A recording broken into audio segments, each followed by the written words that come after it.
తెలుగు రాష్ట్రాల్లో సంచలనంగా మారిన అఘోరి శ్రీనివాస్పై తెలంగాణ మహిళా కమిషన్కు ఫిర్యాదు అందింది.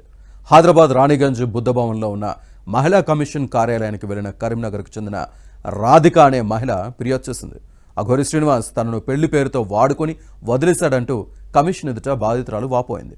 తన జీవితాన్ని నాశనం చేశాడని, సోమవారం రోజు వర్షిణి అనే మరో యువతిని వివాహం చేసుకున్నాడని ఫిర్యాదులో పేర్కొంది. అమాయక మహిళల జీవితాలతో చెలగాటమాడుతున్న అఘోరిపై వెంటనే చర్యలు తీసుకోవాలని రాధిక మహిళా కమిషన్ను కోరింది. పెళ్లైన విషయం ఎవరికైనా చెబితే చంపేస్తానని అఘోరి బెదిరిస్తున్నాడని వాపోయింది. తనలాంటి మహిళలను చాలా మందిని అతను మోసం చేశాడని, అందరూ ధైర్యంగా బయటకు వచ్చి ఫిర్యాదు చేయాలని ఆమె కోరింది. తన వద్ద డబ్బులు తీసుకొని మానసికంగా హింసించాడని చెప్పింది. నగ్న పూజలు చేయిస్తానని చెప్పి నగదు తీసుకొని మోసం చేశాడని బాధితురాలు రాధిక చెబుతోంది. ఇప్పుడు అల్లూరి శ్రీనివాస్ గారు ఉన్నారు కదా, ఆయన ఫస్ట్ నన్ను పెళ్లి చేసుకున్నాడు. మా మ్యారేజ్ జనవరి 1న అయింది, ఆయన బర్త్డే రోజు. తర్వాత ఇంకో అమ్మాయి వర్షిణి అనే అమ్మాయిని జనవరి 13న చేసుకున్నా అన్నాడు. మరి ఫస్ట్ భార్య నేను ఉండగా ఇంకో అమ్మాయిని ఎట్లా చేసుకుంటాడు?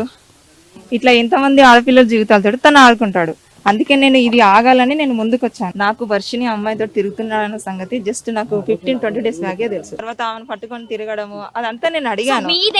పెళ్లి అనేది ఈ మధ్యన రిలీజ్ చేసిండ్రు కదా, అందుకే నేను ముందుకు వచ్చాను. ఇదిలా ఉండగా 9.08 లక్షల రూపాయలు తీసుకొని మోసం చేశాడంటూ సదరు మహిళ ఇచ్చిన ఫిర్యాదు మేరకు సైబరాబాద్ కమిషనరేట్ మోకిలా పోలీసులు కేసు నమోదు చేశారు.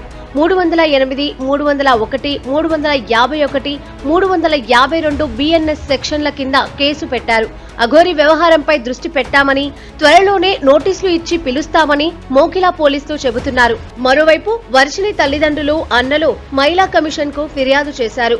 వర్షిణిని అఘోరి శ్రీనివాస్ నమ్మించి మోసం చేసి పెళ్లి చేసుకున్నాడని ఆరోపించారు. అతని చెర నుంచి తమ కుమార్తెను ఎలాగైనా కాపాడి అప్పగించాలని తల్లిదండ్రులు కోరారు. ప్రస్తుతం మధ్యప్రదేశ్ లో అఘోరి శ్రీనివాస్ ఉన్నట్లు పోలీసులు చెబుతున్నారు. ఏది ఏవైనా అఘోరి శ్రీనివాస్ ఆగడాలకు అడ్డు అదుపు లేకుండా పోతోంది. 2 తెలుగు రాష్ట్రాలలో చెలరేగిపోతున్న అఘోరి శ్రీనివాస్ ఆటలకు అడ్డుకట్ట వేయాలని తెలుగు రాష్ట్రాల ప్రజలు ప్రభుత్వాలను కోరుతున్నారు. మరి 2 ప్రభుత్వాల పోలీసులు ఎలాంటి చర్యలు తీసుకుంటారో వేచి చూడాల్సిందే.